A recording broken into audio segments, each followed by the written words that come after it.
Do you hate to lose or love to win? It could be impacting the way you sell. Depending on which one you are, it may be costing you business. Might not even realize it. My name's Tim Rowe, and today's episode is neither a guest spotlight nor a recap. Rather, today you get the down and dirty Tim talk, things that I'm thinking about that I believe you could benefit from. And today I'm talking about the phenomenon known as loss aversion and its impact on how you go to market, literally a personality trait that could be impacting all of your sales and marketing. And it starts with answering this question. Do you hate to lose or love to win?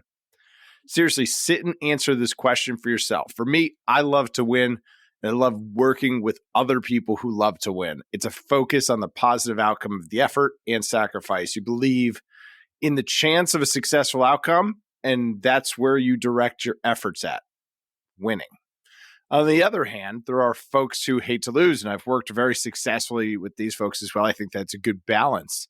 Often when you can get a team of folks that love to win and hate to lose, you've got a healthy sense of paranoia in there. Now, if your whole team is made up of folks who hate to lose, it may sound like the same thing as a team that loves to win, but I assure you it's very different. And we'll talk about what those differences are, why they matter, and how it could be costing you business. So again, if you can find that right balance of team dynamics between love to win and hate to lose, even better. But I'm noticing there are a lot of companies that go to market with a hate to lose attitude. I think it was sales legend Zig Ziglar who said that sales is a transfer of emotion. So if you're worried about losing more than winning, it can come off as desperation. There's nothing worse than desperation in a sales environment. The reality is, though, more of us hate to lose than love to win. So I got a little exercise for us to try here. All right. With the frustration of finding a $20 parking ticket sitting on your car when you get back from a really great meeting or a great date, right? You walk back to your car, you got a $20 parking ticket on it. With the frustration of finding a $20 parking ticket outweigh the joy of finding a $20 bill on the ground. All right, sit with that one. Finding a parking ticket on your car usually goes like this. I peel the ticket off, I look at it, I flip it over a couple times, staring at it blankly. Don't know really what I'm looking for. Then I look around the surrounding area and I shake my fist, cursing at the phantom of the streets who left it for me. But finding a $20 bill, you're probably just going to go, ooh, nice, free lunch, stuff it in your pocket, and you'll have forgot about it as soon as it's gone. But the parking ticket, that frustration sticks around. Unless you find the $20 bill in the same day, and then bam, you're just a lucky duck. But the reality is more people hate to lose than love to win, and it shows. I'm telling you this personally. Here's how I see it come out most often. It comes out as an us versus them slide. If you have an us versus them slide in your deck, you might hate to lose. Teams that love to win, what I've noticed is that they regularly focus on the buyer's problems and how they can solve it. And if not, they say so and usually recommend someone who can.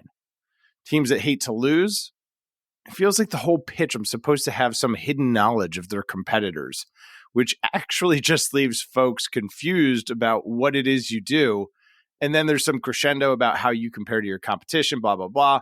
I'll be absolutely frank with you. It's unappealing. It's distasteful. Unless I ask you specifically about how you compare, you should assume that I don't care. And therefore, you should also assume that you're wasting your time talking about it. Frankly, when hating to lose comes out in a sales pitch, it looks like desperation. It doesn't create the buyer confidence. And that's your job, is to create a transfer of emotion. The emotion that buyers are looking for is confidence. Teams that love to win exhibit that confidence, and that's contagious. So if you know that you hate to lose and that it may be affecting the way you sell, how do you fix it? In my opinion, it's to find a storyteller who loves to win. And that person may already be in your organization. You may often refer to them as the person who is always glass half full. That's probably who it is. Ask them to tell your company's story and how they think you fit into the marketplace. I'm giving you this feedback after having delivered thousands of pitches, closing hundreds of millions of dollars in advertising, having been the buyer of plenty of products, services, contractors. And I'm talking real pitches here, real demos, not firing over PDF decks and Excel grids. actually in the trenches, pitching to the C-suite for 7-figure deals. There have been a lot of great books that shaped the way I personally pitch, but the most significant by far, if you could only read one, it should be this one. It's called Flip the Script, Getting People to Think Your Idea is Their Idea. It's by a gentleman named Oren Klaff. Oren is a partner in a $200 million private equity investment fund and one of the world's leading experts on sales, raising capital, and negotiation. He wrote a book before Flip the Script. It's called Pitch Anything. And that book is required reading throughout Silicon Valley, Wall Street, other Fortune 500 companies, over 1 million copies in print of that book. It's a great book as well. I recommend it too, but Flip the Script is the down and dirty guide to implementing these best practices. So I'll link to that one in the show notes. In other news this week, a lot of great meetings with very cool companies, continuing to discover cool companies from around out of home, which just reminds me that there's an awareness problem to all of the great things that people are doing. So working on a lot of things to kind of streamline and bring that into one spot. Met with Tom Cherry from Pop Tracker yesterday. If you're not familiar with who they are or what they do, you'll be hearing more from Tom personally in an upcoming episode. But they may be one of the most important companies in our industry and have seemingly flown under the radar. So we'll be catching up in a few weeks. Also coming up in a few weeks, we'll be hearing more from some really amazing guests, some returning guests, a bunch of new ones, just a lot of really cool folks coming on here later this quarter while we continue to develop the Challenger brand practical playbook. There's just a lot of really good stuff taking place right now. So really excited to continue taking this journey with you.